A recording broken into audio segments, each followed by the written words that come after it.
Welcome back to Studentonomics TV. I am your host, Martin Dasco, and this man... I'm the co-host, Trevor Parkins Cabarrus. First of all, sit properly. You're so anxious. Well, I don't have a back to my seat, unlike some people. And second of all, where have you been? I haven't seen you in a while. We've been taping new episodes. What's going on? I've been freelancing. No, you haven't. Yes, I've been entertaining and enlightening. Who have you been entertaining? The whole city of Toronto. So what's going on? You've been growing your freelance business? Yes, I have. It's been keeping busy. It's been tough. I find when I first got into this, I thought there'd be like, you do one thing and it'd take off. You have to do it manually, is what I've learned. Yeah, it's not a set it up and go kind of thing. So today on Studentonomics TV, we're talking about how to grow your freelancing business. Hopefully, the people have watched our other episodes and they got their first client, they've got their second client, or they got their idea, they know what they're doing. You're into freelancing, like you're making money, but you want to grow the business. So how do you grow? The first thing, over deliver. Oh. So you got that client, which is like the beginning, but this is where a lot of people mess up. I don't know if you've noticed this. Oh, yeah. Like people will get a client, like you've done this too, and then they suck. You're like But the client sucks? no, you suck. Like, Yeah, well, yeah. You've sucked before. I've seen you suck. Yeah, it's tough. It's like the first thing you always have to over deliver. So tell us about how you've sucked in the past. Well, I don't even know where to start on that one. Let's get more specific. we don't have that much time. Well, I don't know. I find I struggled with a bit with like customer service. Yeah. Like that's something like I knew how to make videos, but when I first got into it, I didn't really know about customer service. I didn't realize that like some people don't have the time to sort of talk you through it. Yeah. Or you might send them a half-finished version saying, "Well, what do you think so far?" and hoping they'll give you some feedback. Some people have no time for that, or they don't really know. They don't have an eye for art. Like you have to just put together a final product and say, "Here, this is what you asked for. It's done." And you've just failed, dude. You made many mistakes. Well, hasn't everybody? Yeah, Like, I'm laughing. Me too. But yeah, like I had a bad habit of sending them a half-finished product, asking for their honest feedback, and some people are just like, "Can I just have the final product, please?" Like, that's true. So the number one, you have to over-deliver. So this refers to the whole journey. This is from the moment that the person agrees to work with you, which go back to earlier episodes for more on that. Yeah. But once they agree to your service, your product, whatever it is, that the freelancing experience begins there.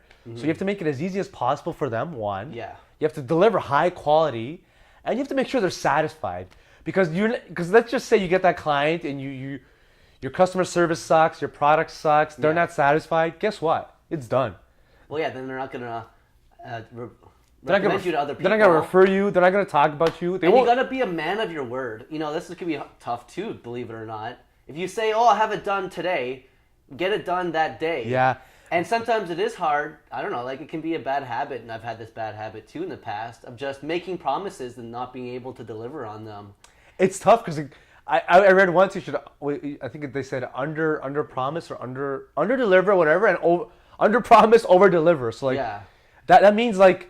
But keep your promises. Say like I'll try to get it done by Thursday and then get it done by Wednesday. Well, that'd be great, but don't say I'll have it done by Thursday and then wait for them. Until Friday. Yeah, which I know happens to everybody, and it's easy to say, "Oh, sorry, I've been busy."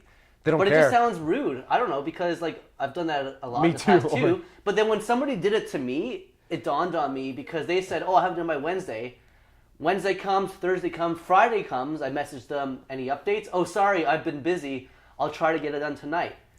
And You don't want to hear that. Like, well, why am I at the bottom of your priority list? Yeah. Don't Wow. say Wednesday if you can't get it done. And I mean, that's easy. Like, I don't want to be a hypocrite because I've done this too. But just be a man of your word, or a woman of your word. A person of your word. Yeah. Just keep your word. And then product has to be really good. So you're trying because your goal here is to become a full-time freelancer, or just at least grow your business so you can make $1,000, $2,000, whatever, $10,000 a month. But it's going to be impossible if your first client is like, "Wow, this sucks," and then you're back to where you started because now you got no clients and nobody cares. So the second point is to upsell. Okay, what do you mean by that? So let's say what happened to me was when I started freelance writing, I was writing for this gentleman and he had multiple blogs. So I thought like, well, I'm writing for one of his blogs. Why don't I write for more of his blogs? Because they say your best customers are your current customers. Well, yeah, keep going back to them. Yeah. So instead of stressing about finding a new customer, why not upsell your current customer? Why not try to offer more? So you can offer a higher level service or a wider level of service. So I offered, at first I started with a wider level of service. So I offered more writing. And then after I was writing for all those guys' sites, I was like, I'm pretty much running your blogs for you. Why don't I just become your blog manager? So I was like There you 22 go. at the time, and I became his blog manager. And this is a job I invented for myself, just because I pitched my current customer. Especially if he's happy with you. Well, yeah, because then if he needs a blog manager, why would he hire somebody else? Why not just have your freelance writer manage your blog? Or what I did recently too, I had somebody reach out to me. They wanted me to do product photography for them. And I said, honestly, I don't have much experience. Yeah. Like, here's what I've done. And they looked at it. Mike D was the guy, by the way. Mike D's If you want, okay, yeah. Mike D's watching. Yeah, well. He's single now, so he's watching. That's a different topic. That's a whole other series on its own. And yeah, so he said, hey, sorry, but we want somebody more experienced, which is totally fair. I mean, I just wanted to say yes because he asked. But then I did come back with, well, I also do a lot of social media management, if that's something that'd be of interest to your company. And so hopefully he'll consider that. But that's the thing. I was kind of like, well, that's okay if you don't want me to hire me for that, but I can do this, which is kind of like unrelated, but still a freelance business. And upselling also refers to try to make more money while offering a service. Like for example, you're not always going to offer a one-on-one service. Like you offer like presentations, like speaking gigs. So like your upsell there is, you're there, you're presenting, you're speaking. Yeah. But then you're trying to sell your products, your merchandise. You're making money through other sources. Or try to get more gigs. Well, that's the next point. But yeah, we'll get there next. But yeah, so the upsell could be, let's just say you're a public speaker and you get paid to speak. And there you just sell other stuff there. I've done that. Yeah. I usually always bring my posters and I have postcards to the presentations. And Double you just dip. say, yeah, by the way, and it's worked. They're not always huge sellers, but it's because extra. freelancing is not a 9-to-5 job. Like there's no rules pretty much. Well, like, yeah, you're surviving on your own. You're surviving in the wild. You're not gonna have them on the wild. Yeah, right. You gotta make it happen, right? So why would I say A? 1, you gotta over deliver. 2, you gotta upsell to grow your freelancing business. Third point, always be pitching. You're good Always at be pitching. pitching. Yeah. You mean like always pitching your services? Yeah. Well, yeah, like you should have what's it called, the elevator pitch ready. Yeah. Somebody asks you, "Oh, what do you do?" Well, good sir, I'm Have glad the you elevator asked. pitch. Yes, ready to go. Yeah, and then something that makes sense, and especially if you keep getting asked the same questions about your business, you should be good at answering that. Yep. But yeah, sometimes, even like when the first time you meet somebody, usually when you meet somebody the first time, you ask them, "Well, what do you do for a living?" Yeah. There's your chance to pitch yourself. And also, let's say you're freelance writing for somebody. I just use that because it's an easy example. That person is, a blogger or a site manager. They probably know other people. So you could tell this person, your client, be like, look, I'm looking to get more work. So can you recommend me? So then they can recommend you to other people. So the work keeps on expanding. And hopefully, like I said, if you're over delivering, and this person's happy with your work, they'll be like, well, I only need 5 articles a month. But my buddy, There you go. my buddy Eric, he needs 10 articles a month. Would you like to write for him? I'll connect you guys.